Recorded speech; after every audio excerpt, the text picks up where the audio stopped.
አሰላሙ አለይኩም ወራህመቱላሂ ወበረካቱ። ውድ የቻናል ቤተሰቦቼ ሰላም ናችሁ? እንዴት ናችሁ? እኔ ጋር አለሁ አልሐምዱሊላህ። ዛሬ ጁማ ነው። ማሻአላህ መልካም ጁማ ብያችኋለሁ። እንዴት ናችሁ? እኔ ጋር አለሁ አልሐምዱሊላህ። ዛሬ እስቲ የማዳም ቅመም ዳቦ ተጋበዙልኝ። እስቲ ማዳም ቤት ኑ ቡና እንጠጣ። አያችሁ ዳቦዬን ደፍቼ ጋግሬ ልበላቸው። እንግዲህ ይሄ መጥፋት አይባልም ብቻ ጋግሬያለሁ። እስቲ ሀገሬን ጁማ እያስታወስኩኝ በአንድ በኩል ምግቤን እየሰራው በጎን ዳቦዬን ጋግሬ ይሄው ደግሞ አይቤ እስቲ ይሄ ተመልከቱ።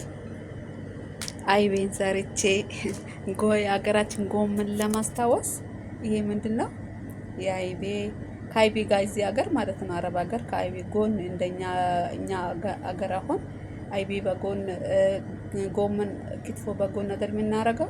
እነሱ ደግሞ ያው አርብ ደግሞ በጣም እንትን ይበላሉ ይወዳሉ። በየቦታው እናካፍላለን። ይሄ ማን ነው የሚሰራው? እኔ ነኝ የሚሰራው። ዱአ አድርጉልኝ ወላሂ ሁላችሁ ቤተሰቦቼ ዱአ አድርጉልኝ። ወላሂ ስራ በጣም ከብዳል፣ ስራ ይበዛብኛል። ይውልኝ ያው ዛሬ ነው አርብ ያዘጋጀው ለአርብ ለነሱ ያው ከነሱ የሚበሉት ነው። ከጎን አርግቶ ካይቤ ይሄ አይቤ ነው። በደንብ ይጥስቲ ከላይ ቅቤ ይደረግበታል። በቃ እንደ ሀገራችን ነው ላይ ከጎን አለው ብቻ ይለያል እንጂ እሱም ያው በዱቄት ቅመም አለሳ ቅመሞች በእሳት ለብ ይደረግና ከዛ ይፈጫል። እሱን ከቅመሙ ጋር በቅቤ ይነጠርና ከዛ ከስር ያለው ነው ይሄ ቅቤ የተነጠረው። ቅቤ ከወሰድን በኋላ ከስር ይቀመጣል።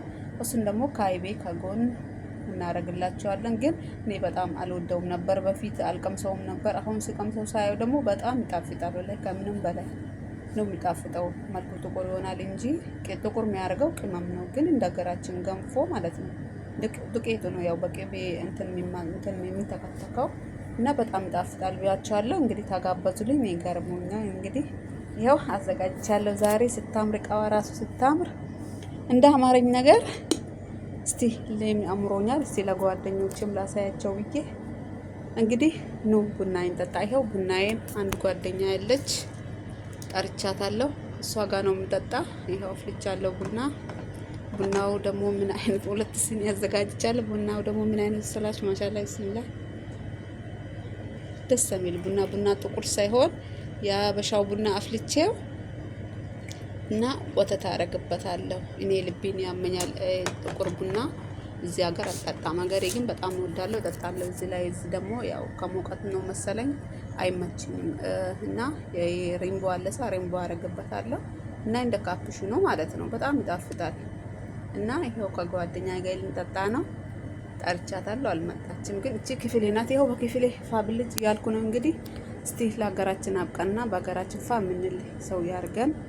የስደት ደስታ መቼም ለኛ መልካም ያርግልን እንጂ እንግዲህ ውስጣችን ያው ብዙም አይደሰትም አይመስለንም።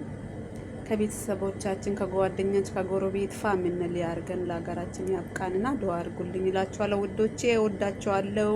መልካም ጁማ ብያችኋለሁ። እሺ ቻው።